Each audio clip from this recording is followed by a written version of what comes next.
Hey everybody, it's Rob Z. Today I'm super excited. I've got Pete Harry with us. And Pete, thank you, first of all, for joining the podcast, for joining the show. Thank you for being a part of this. Great to be here. I want to talk to you because I find it fascinating what you do, man. So if anybody does not know who you are, I guess I'll put the images up on the screen. Just kind of give people a quick rundown of what you're all about and how you ended up doing what you're doing on YouTube. Sure. Well, my regular job, my full-time job is I'm a male kindergarten teacher. I've taught kindergarten for 14 years. I'm in year 14 right now doing the COVID-19 teaching from home thing.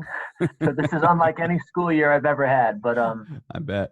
yeah, early on in my career, in about year 2, I had some frustrations with teaching, and I needed to find a way to be innovative in my classroom and to try to make students be more engaged intellectually. And I felt like that would be helpful. If my students were more engaged intellectually, they'd have better behavior. If they had better behavior, they'd be more intellectually engaged, and kind of a cycle. And so I was trying to find ways that I could use my own talents and my own giftings that I kind of already had, but didn't feel like I was utilizing as well as I could in my classroom. And so I've always been a musician. I've always liked technology, and I tried to use both music and technology to engage my students. And so I started making I started making puppet videos and putting them on a YouTube channel. Oh, yeah. I called the YouTube channel Harry Kindergarten because my last name is Harry. I'm Mr. Harry. If I knew it was gonna like get popular by accident, I would have probably given it a cooler name than Harry Kindergarten. But I made these puppet videos, and then I started to make like actual educational songs. I had some children's musicians that I really like to use in my classroom already, but I was like, I think I could actually make some of these songs myself, or I would find myself feeling like I wish there was a song for this topic in my classroom, in my kindergarten class, but it didn't exist. And so I tried to make that. And then the original intention was that I would make it just for my kids, just in that class. This is back in like 2008, 2009, something like that. And so I just shared it with the parents that year from that class, and it got popular by accident. You know how things go viral online? Like teachers started to find it, and then they started to share it, and they started to share it. And as I noticed that teachers were sharing it, I was like, well, why don't I start to make a little bit of this content with teachers in mind and parents in mind, knowing that they might actually look for this as an audience on YouTube. And it has about 230 million views right now, the YouTube channel, totally by accident. Started a business out of it. But most of the videos, about 90% of the songs and videos, are free on YouTube for parents and teachers.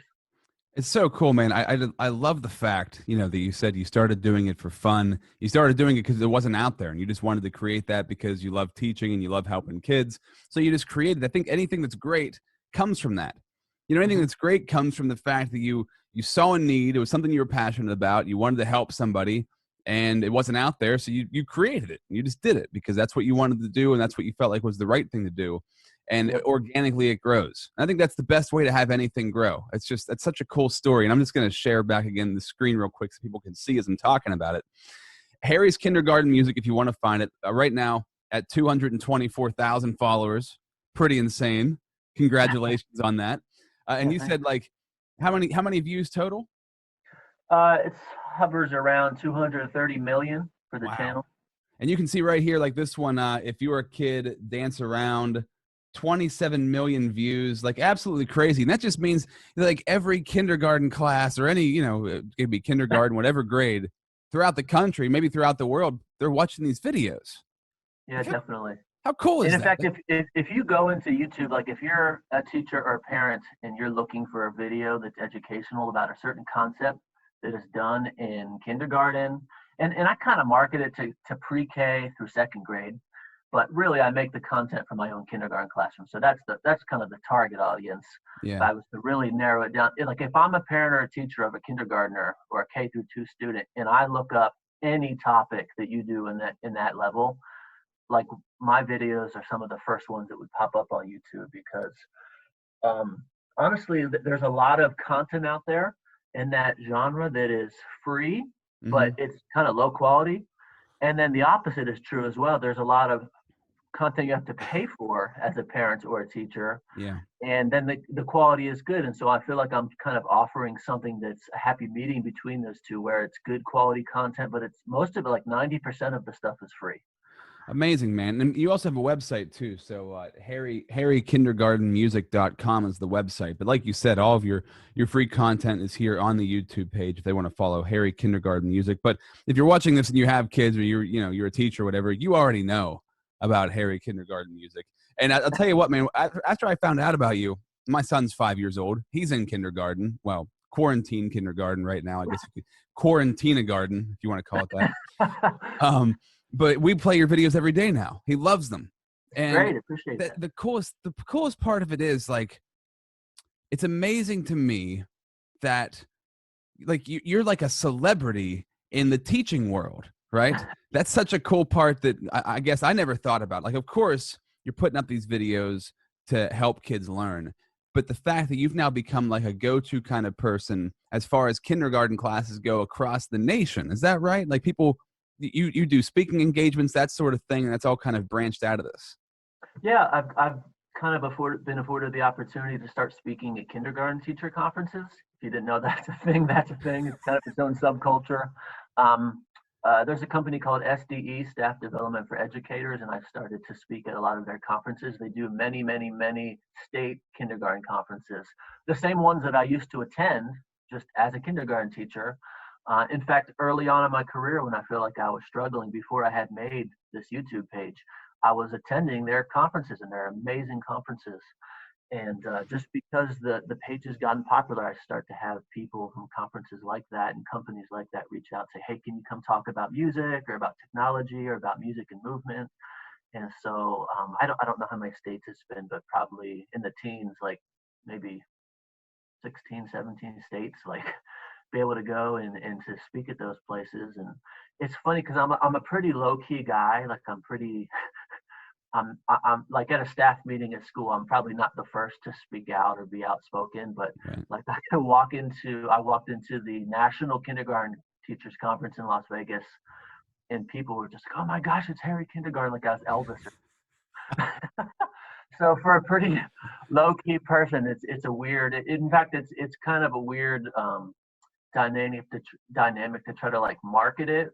And I haven't really marketed it hardly at all or advertised it. It's kind of advertised itself because people just share it and people are looking for content. So Well, that's the cool thing about the internet, man, and that you're helping people. You don't really need to market it necessarily. It's gonna, if it's good and people need it and they like it, it's gonna go viral on its own. It's gonna do its own thing. But you can even tell from your content, because you don't really put yourself out there that much on there. It's not your face. I mean, obviously your face is on like your cover on the YouTube page, but it's even just the side of your face. You don't see your full face. So you kind of have stayed in a world of like full exposure. You stayed kind of incognito while still having this big following. I think that's really cool. I'm an audio nerd. I love anything audio. So watching your stuff, my questions go to, how are you recording all of this? What software are you using? What equipment are you using? Like, just for the song part. So what are you using, like, to create the songs, like keyboards? And are you a multi-talented? That's the funny thing. I've had people always ask me that. People email me, be like, what programs are you using? It's like the most basic stuff. Like, I'm not even that adept at using technological software. It's like I'm recording on my Mac computer on GarageBand to make the song, and then I'm using iMovie, like the most basic free software that is awesome. on your Mac. Like, I've never spent a dime to do that. And that's the beautiful thing. And I've been able to kind of share with others how to do that easily in case they want to kind of do the same thing. Actually, the screens, because I like to use a lot of clip art and lyrics on the screen. I don't want it to be me. I don't want it to be my face or my body. Like, I kind of want it to keep me out of it so that I'm not the center of attention. I want the content itself to be the center of attention. And so when I make the screens, I use PowerPoint on my Windows computer. I make the screens in a PowerPoint. I save them as pictures, the slides as pictures, and then insert those into iMovie. But it's all free. I don't pay anything. Now, see, I love this. This is amazing, because I'm assuming you have like a full studio set up at your house, and you've got like all these instruments, and you're using Final Cut Pro. and and it's much Nope. more awesome to me that you don't do any of that and you do it kind of just for free using free software from the computer you have. Like it's amazing. The world that we live in is I don't even amazing. have a microphone. Like I'm looking at your high quality microphone you're using Right, there in this interview. Like I don't even have a microphone. I don't have a microphone. I don't have a studio. It's like right. me in my bedroom. I'm telling my young children to go to another room so I can quick record a few tracks. That's awesome. Well, It's totally different. the reason I have all this, I mean, radio DJ, right? I've been a radio DJ for years. Right. So without this, I feel alone. I feel like I'm naked without a microphone in front of my face. I'm exposed. But I love that you do not have all of this. So as far as the music goes, like how are you creating the music itself? Can you create? I don't know much about GarageBand, so can you create that music in GarageBand? Yeah, it's track recording like as if you're in a studio. A lot of my earlier songs, I would plug my keyboard straight in or my electric piano. So my main instrument is piano and keyboard. Okay. Like I can play the guitar, but I'm not great at the guitar. I can play the drums, I'm not great at them. But piano is like my main deal. And so I would record keyboard sounds directly into GarageBand, but I would also sometimes do drums on the keyboard. I would do sound effects on the keyboard. But honestly, for years now, I've just done the loops that you find on GarageBand. I haven't used any of my own piano or keyboard. So, and sometimes I'm even using the keyboard of the computer just to play Wow. some notes and to make some loops myself. And so it's like totally low budget, like amateurish, but like I said, I go to Las Vegas and it's like I'm Elvis or something. Yeah. And I realize how low key it is. Well, dude, that's fantastic. Yeah, I really, and I mean that. I think that is the coolest thing ever because this is what I come to all the time with people, and I even do it myself sometimes. When you want to create something, you always overthink it. You always think, I need all this stuff. I need to have the best equipment. I need to have the best microphone. I got to have like all this stuff ready to go. Truth is, that's not the case. It's almost like a Wizard of Oz kind of deal, right? Where from out in front of the curtain, it seems like this giant production. You step behind the curtain, you're like, this is all you're doing? This is amazing that you can create all of this with Right. such low key kind of stuff. And I feel like this is a great, anybody watching this, because I imagine people watching this aren't necessarily kindergarten teachers, right? They're probably people who like are interested in creating things on the internet, who want to, how do you create something that people are going to follow, that people are going to take hold of, and to build your own following and to help people. And I just think it's a really important part to really emphasize. You don't need much to make it happen. Like you really just don't need much at all. And I love the fact that you're going through and you're making slides on, what were you making them on? PowerPoint? On PowerPoint. So how to put a video together, like, so right now you have like the Bunny Goes Hop video up there. It's 2 minutes long. How long does it take you to make the music, to make the slides, to put it all together? How long does that take you? It totally varies, Rob, because like it just depends. Sometimes I think of the song first and then I do the picture. Sometimes I think of a picture, or I think of just a concept or a topic. Everything goes in a different order every time. Sometimes I just got a beat in my head.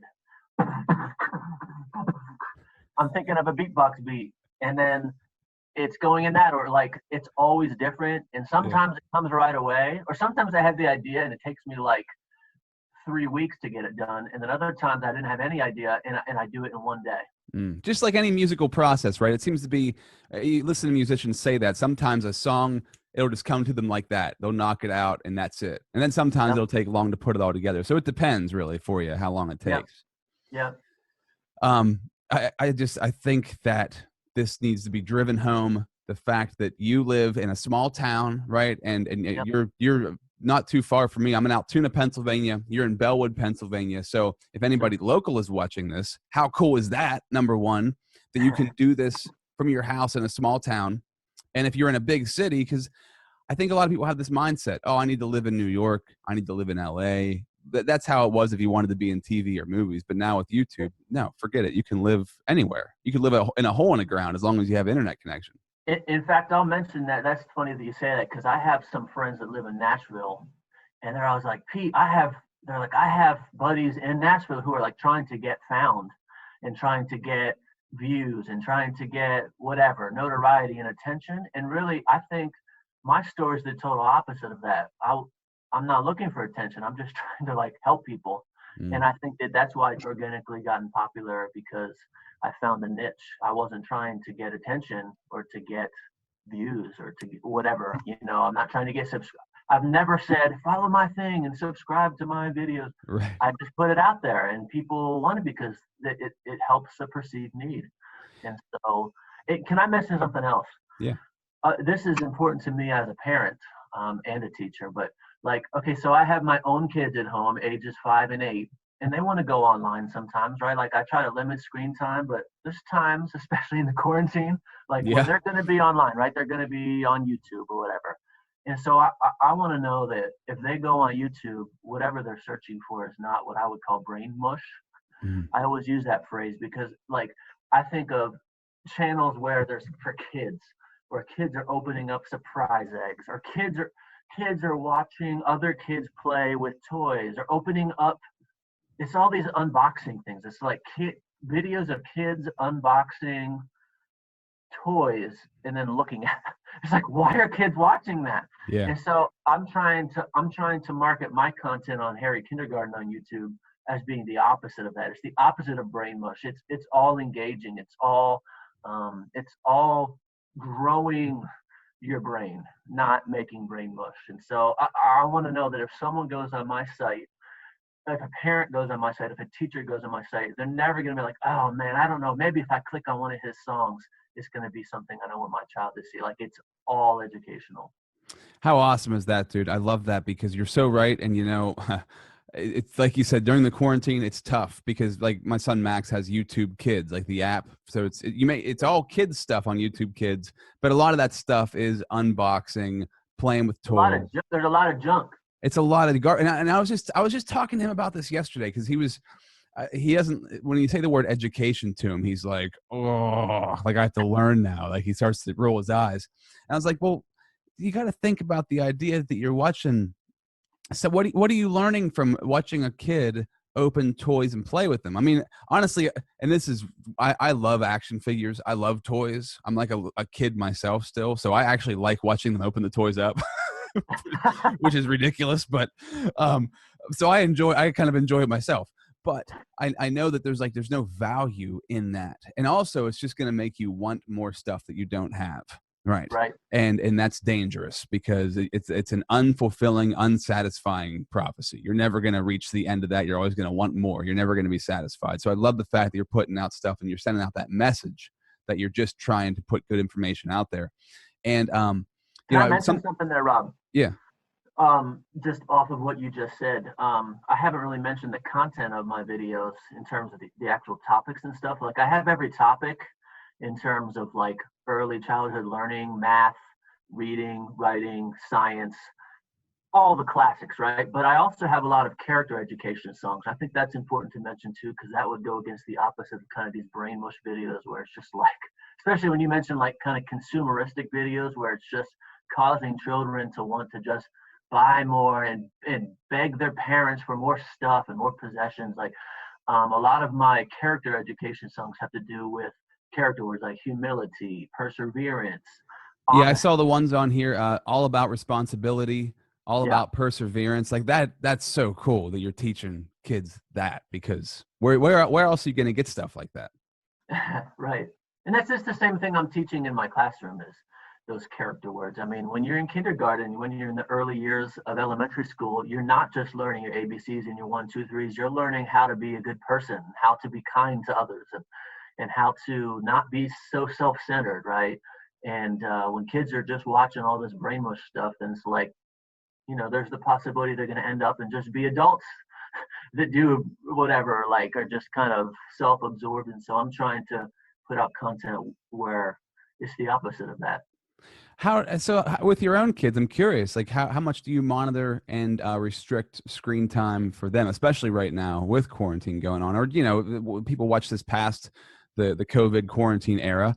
How much time do you give your kids? Because I think that's an important question coming from somebody who makes content for kids to watch online. What are your roles in your household? Right. Yeah, it's funny. It's kind of changed a little bit. in the quarantine, and so Yeah. I might give two different answers there. For example, my school is one-to-one iPads from K to 12. Every kid in our entire school, K to 12, has their own iPad. And so Jeez. kids at my school are allowed to bring the iPad home if they want. Now, like my wife and I, we typically don't let our kids bring the iPad home at all. Um, but in the quarantine, the kids were required to bring it home. And so we said, well, you know what? They're going to have it. Let's give them some time. And so, like, our kids have an hour of screen time during a day. And so that could include doing iPad apps. They're trying to steer them towards educational ones, or that could also include screen time watching. You know, my son wants to watch Paw Patrol. He wants to watch Blaze. You know, my daughter wants to watch something on PBS Kids. Like it's an hour of combined screens, whether it's apps or shows that they're watching. But even the shows they're watching isn't just like random stuff. It's trying to keep it educational in some sort. I admire you for that. I can't say that I follow that completely because sometimes I'll I'll catch and watch. My son likes to watch a lot of people play video games, so playing like Mario and stuff like that. And I don't know. I'm kind of back and forth on it because I also, like I said, I also enjoy watching it. And I feel like if I'm there watching it too, it's not bad. But when it's like over and over again all the time, I guess it can become an issue. And Well, I understand it too, Rob. I mean, like even as an adult, when my kids go to bed at night, what do I want to do? I want to go like scroll Facebook for a few minutes. I find myself getting on YouTube and I'm like, how did I get down this rabbit hole of that? Suddenly I'm looking at NBA basketball games from like 1987, right? So I do get it. Like I make it sound like I'm some invincible person that does everything perfectly, because I definitely don't. And my mind wanders too, and I want to just look at random stuff. But yeah. I know that in my heart and in my mind, I want my kids to kind of start with something that is less brain mushy, so that as they get older. Yeah, and learning that there's discipline in that as well, right? And there's discipline Sure. that comes from that. Something you had mentioned earlier, I think there was a huge point that I wanted to touch on. You mentioned about marketing. And what you I don't think you mentioned marketing, but what you're talking about is marketing. You were saying how, like, when you're putting out content, you focused on how am I going to help somebody else with this video? What the value that's coming from it, instead of asking people to click and subscribe to my channel. And that is really the core component of trust-based marketing that really works. Whenever you're creating something that people need and they want, and you're creating it for that purpose that they need and they want it, you don't even need to try to sell it. Right. People just start to come to you because they're like, oh, wow, this is exactly what I needed. Somebody's finally putting that out there. So I guess inherently, just intuitively, because you're passionate, and that's another piece of it, as long as you're really passionate about what you do, then intuitively you're going to create things that people want because you know how to serve them, because you know you've done your own market research by being a kindergarten teacher for how long now? How long have you been a teacher for? 14 years. And there's not many male kindergarten teachers, right? Not really. You know, an interesting tidbit is that those conferences I speak at, I've also spoken at a lot of them with my brother. I don't know if I told this to you or not, but my brother was also a kindergarten teacher for 9 years. We started the same year we taught kindergarten. Now he's in inner city Atlanta. I'm in rural Bellwood, Pennsylvania. Wow. He's in a totally different dynamic and demographic, but we've actually tag team keynoted kindergarten conferences. And when we go, there's like 2 kindergarten teaching brothers talking to like 150 women, maybe like 1 guy. Sometimes there's been literally 100% female, 0% male. So it's definitely a female dominated profession for sure. But you're like a fish out of water. But like, how are you perceived in that? Like, how are you in that world? I guess you're kind of like, I guess you could say an anomaly. So I guess you would stand out, number one. How are you perceived? Here's a question. How are you perceived before you started creating these videos in the kindergarten profession compared to now? Can you tell a difference? I mean, I don't know if I tell a difference between those two things, but just in general, like you said, it's an anomaly. And even just for my families that are kids that are in my classroom, it's always tricky because a lot of kids haven't had a male leader yet, a male teacher. And so they're like, you know, I know males are like mechanics or males or these other jobs, but a teacher? But then they realize, and I always call myself a gentle giant. Like I'm not a domineering personality. I'm pretty gentle with kids, and I feel pretty good with classroom management. I feel like I've controlled my classroom, but I can do it in a way that it's positive, a lot of positive reinforcement. And so even though I'm a male, it's not like I'm this domineering personality. I feel like I connect well with parents and try to make that something that's important as a I, teacher. yeah, I think that's super important because usually in the younger years for kids in development in schools, they're just dealing with women. Not saying that's a bad thing, but you need a diversity. And I imagine you offer a lot of diversity in that I think field. that it's important for kids to have good male role models, Yeah. especially a lot of kids who are struggling in different ways in my classrooms over the years. They don't, obviously, this isn't a blanket statement, but a lot of those kids don't have positive male role models. Yeah. They haven't seen a male that does what I do. And so even just me trying to model what I do with my own family for my students is important. And that actually brings up another point of other content that is on my YouTube page besides just music videos that are educational.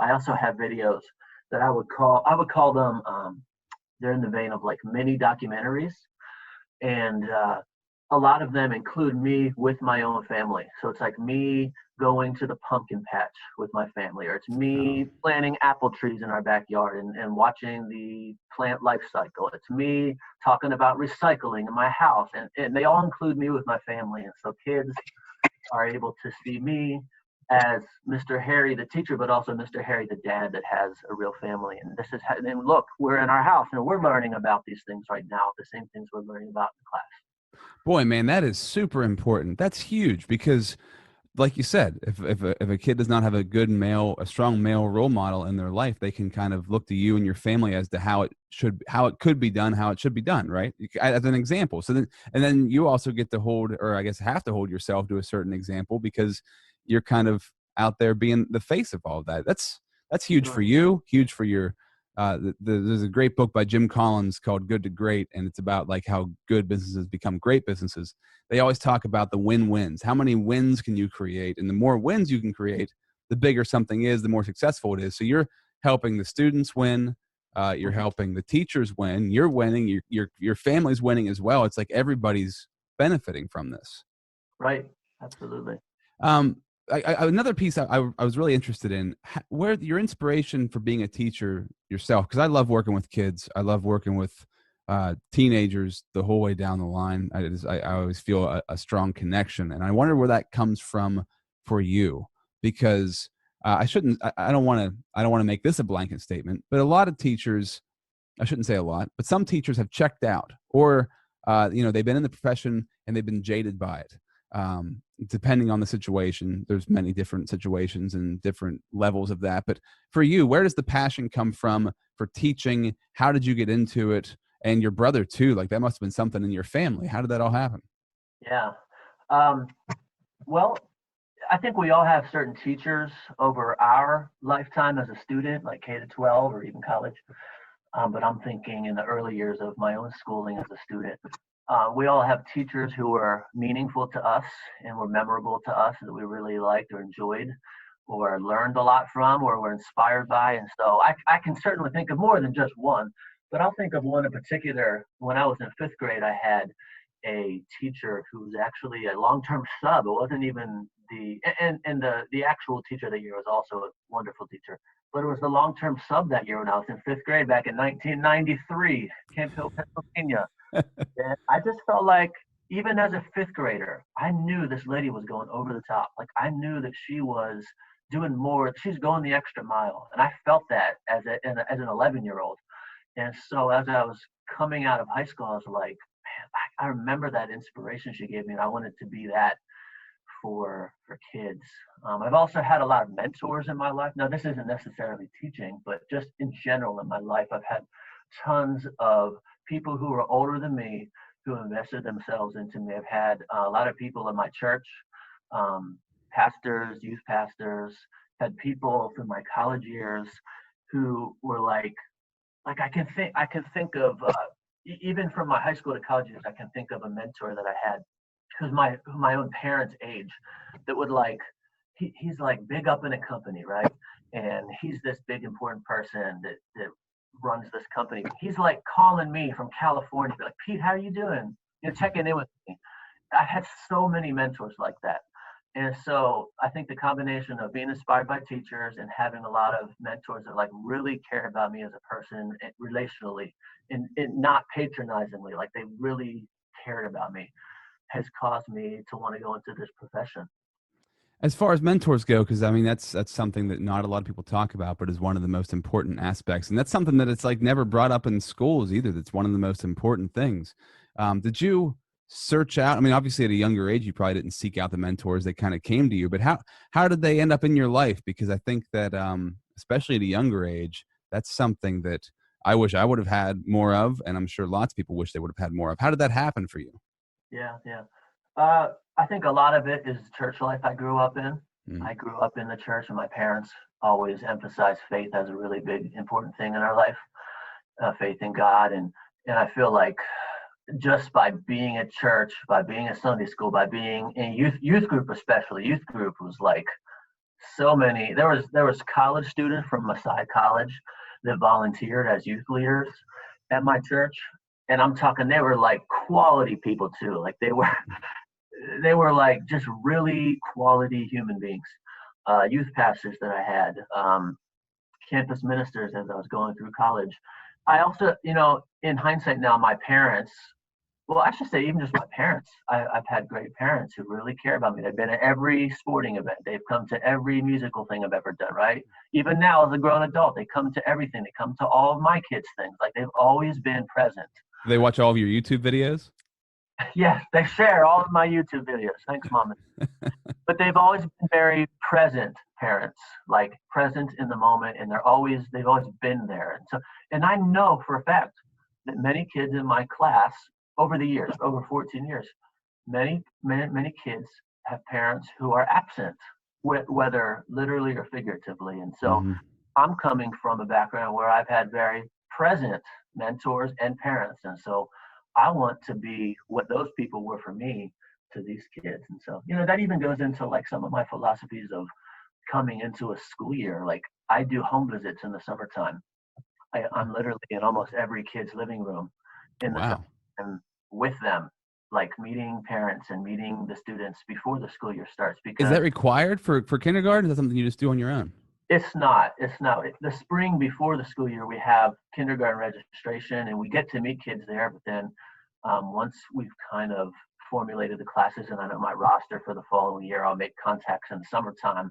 And I literally try to go to every kid's house and meet with them, just let them get comfortable with me, especially being a male kindergarten teacher. I want Yeah. them to get comfortable with me and vice versa.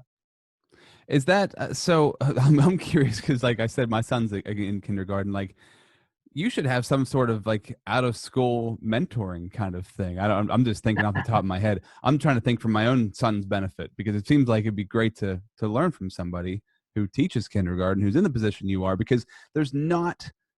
I mean, not that I know that many kindergarten teachers, but I feel like there's not many who go above and beyond like you do. And obviously, everything that you've been saying, you end up treating life and creating life the way life was created for you, right? The way you had it while you were growing up is the way you're going to kind of pass it along to other people. So Hmm. the path that you've been on talks about how great the people were in your life as you were from your parents the whole way up through.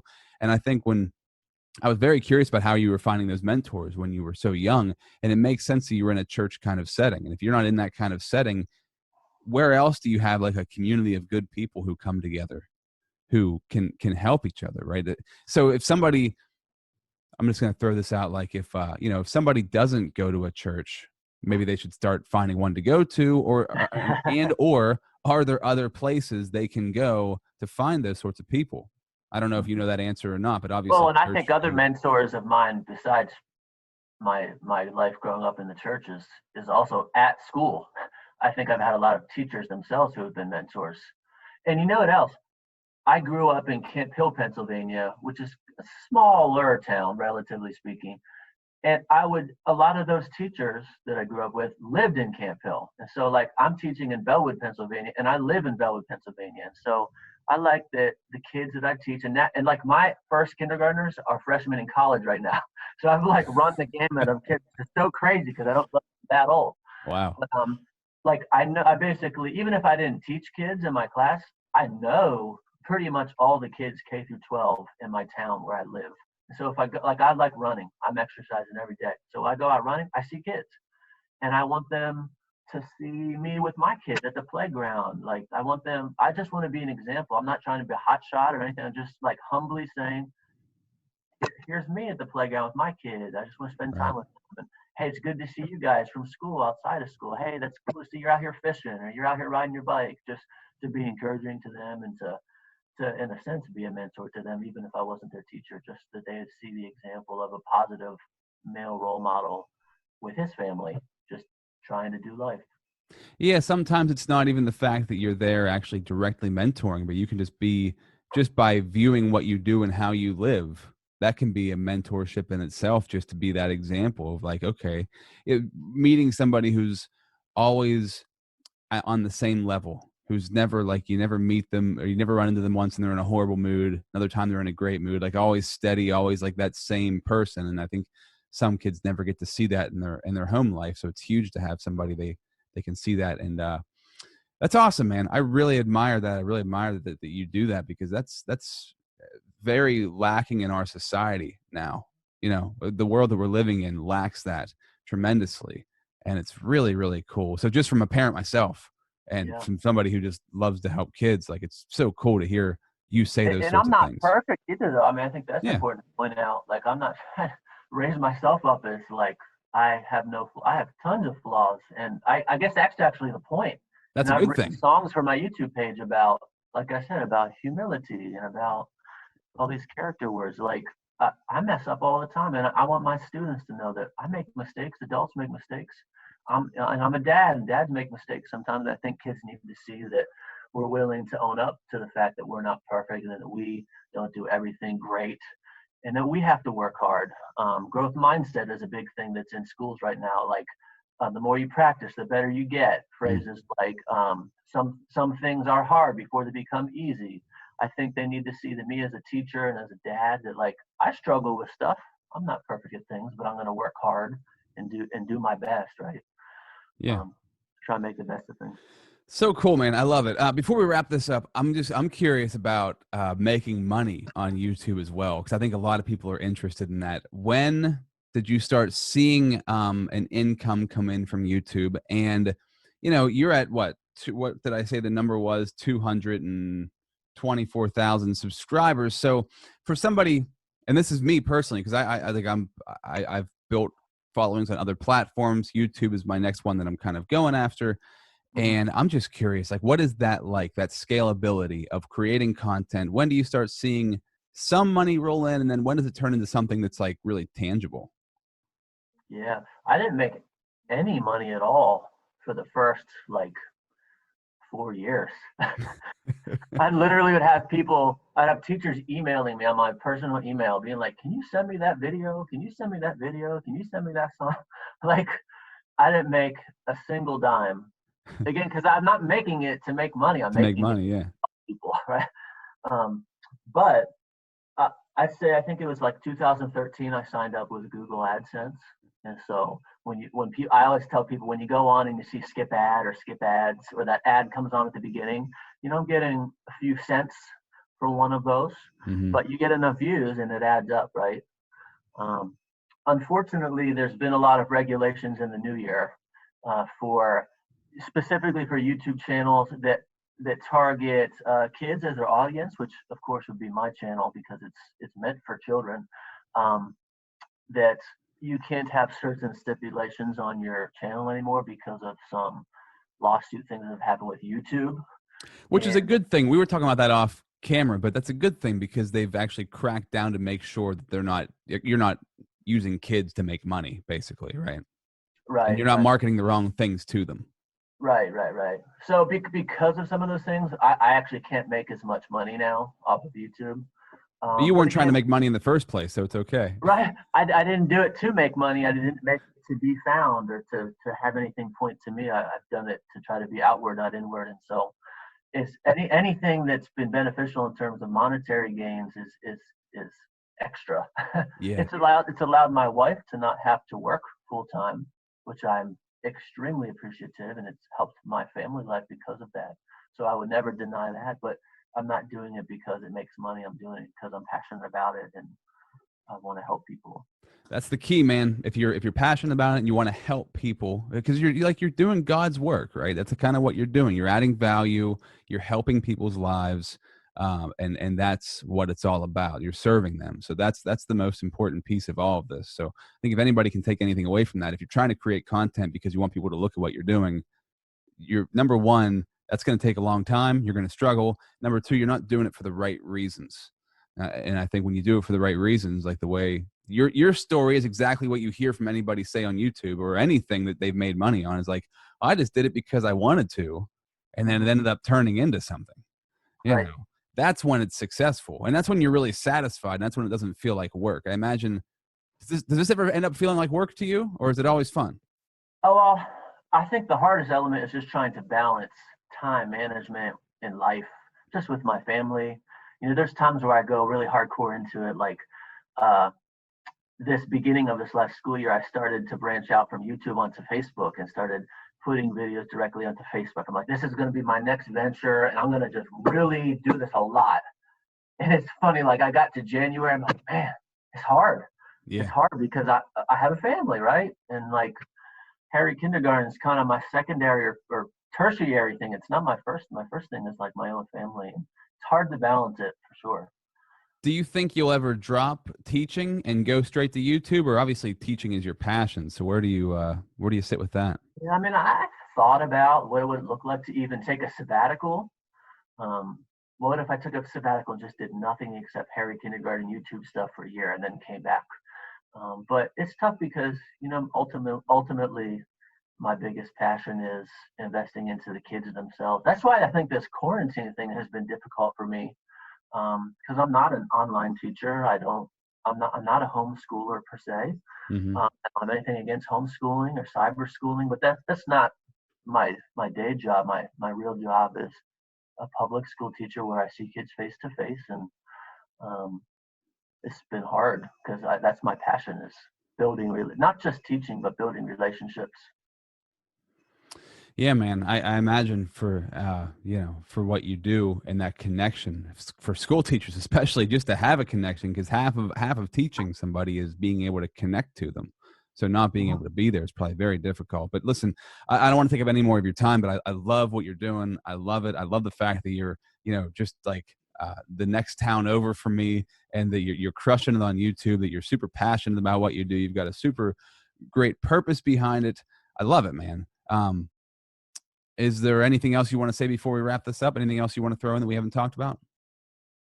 I don't think so. Maybe just in terms of people getting to my content, it's youtube.com/Harry Kindergarten. But also, if people just go on YouTube and just go in the search bar of YouTube and type in Harry space Kindergarten, my stuff will pop up right away. Very cool. Yeah, if you type Quickest way. in YouTube user Harry Kindergarten up top there, there's also the website, harrykindergartenmusic.com. Make sure you follow and subscribe. And we've been singing your songs ever since I found out about you. So I think that's kind of funny too, right? That you have like, families who like know your songs word for word. And like, that's cool. A lot of teachers are using the songs for quarantine online work. Like I saw some people from other states and even over here in Altoona that were like, "Hey, we're using your song for our math lesson today." So I try to make the songs catchy and memorable because that's how even we as adults remember stuff is by catchy tunes, right? Like jingles as we're going down the street, we hear the jingle on the radio, and so that's my hope is that people like you and your son would remember the song long after they've watched it on YouTube because it's catchy. Yeah, that's psychology. A good solid visual with something auditory that can, especially music, that'll catch you, and that kind of like that programs your brain. So it'll program you to think certain things and feel certain ways. So yeah, absolutely, and it's good when Right. it's positive music and not something that's tearing society apart or whatever that might be. So, Pete, thank you so much. I really appreciate you taking the time to talk to me. If people want to talk to you, I guess they could probably just find you through your YouTube. there's links for your Facebook and for your Twitter, so they can just DM you on any of those platforms and talk to you. Yep, and I do have a Harry Kindergarten Music. If they look on Facebook, it's Harry Kindergarten Music. They can find me there too. All right, cool. Thanks a lot, man. Thank you.